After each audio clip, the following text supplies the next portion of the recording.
Hi there, welcome back to James and James podcast where we have the Backlash recap. And with our first match is... BIANCA BELAIR versus EO Sky. And I don't know if you noticed, but we had some stuff on the wall here. Well, we added some stuff. We're trying to get our studio the right way. Little by little, it's getting there. But going back to Bianca versus EO Sky, how did you think that match worked out for you? I think that was actually a pretty good match just for like in a opener match.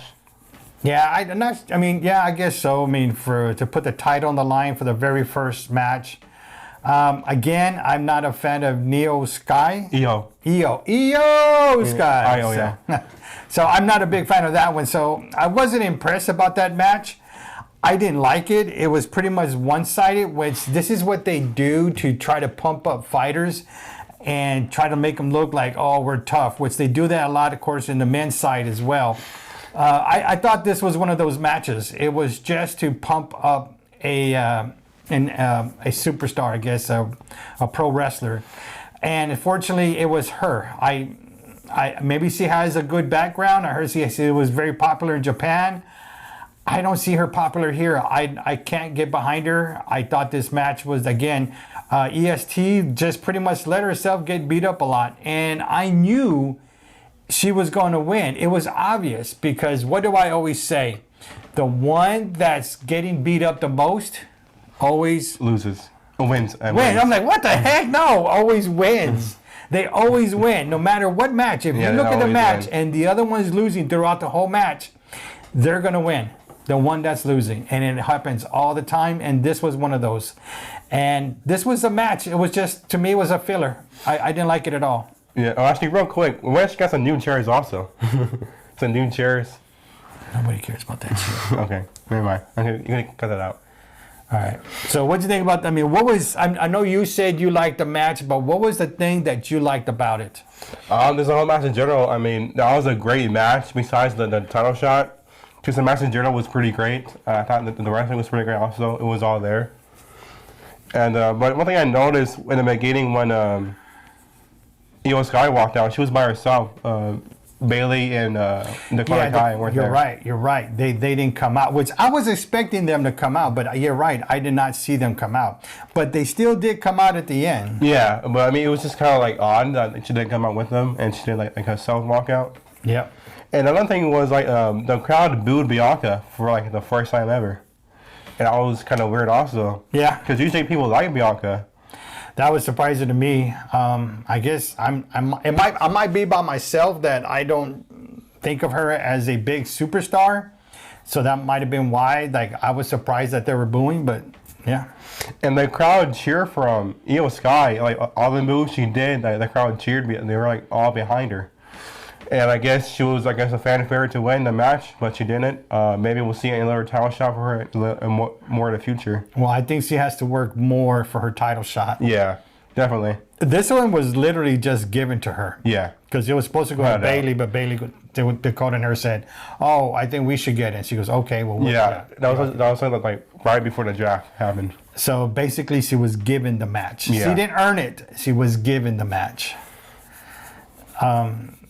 But yeah, but then Dakota and Bailey came out at the end and tried to help her. Yeah, and they're trying to help EO, but they're doing some stuff, but Bianca still won during the match.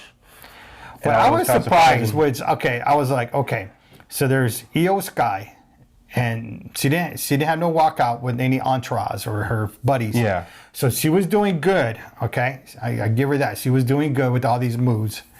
All right, but she was accepting help from Bailey and Dakota. She didn't say, no, get back or get out of the way or whatever.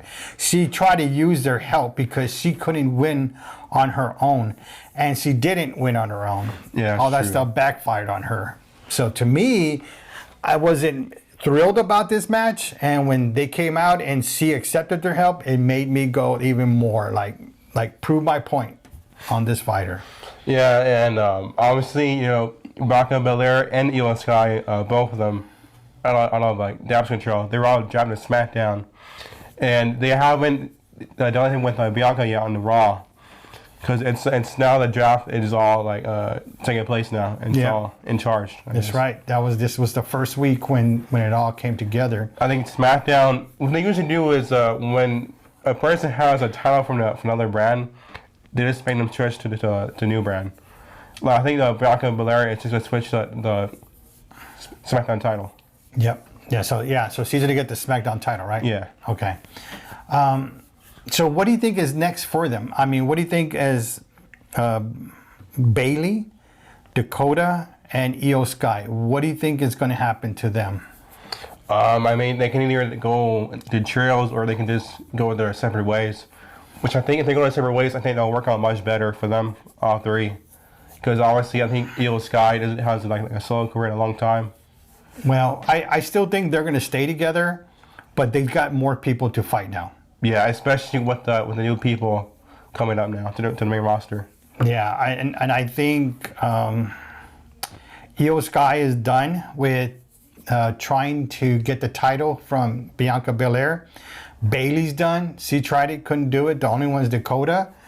But there's a lot of superstars in the locker room that I think are more worthy. If Dakota can, to me, prove herself more, get some good wins under her belt without help, I think that she will move. Then she may have a chance. Maybe have a chance. Yeah, because say they like all three of them have like a bunch of matches all lined up now for the people moving up to the main roster. They're gonna face all of them in trio tag team, and that's just a bunch of matches and storylines that will start happening. Yeah, I mean, just like AEW has a lot of now like 2 to 3 people tag teams or just people in general, groups. Yeah, a bunch of factions or trios. Yeah, I mean, this will be a good for them to go into there and maybe help lead it by being in the trio for so long.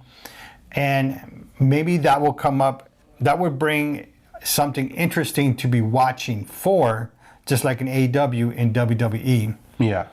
I mean, to me, I think that will work out.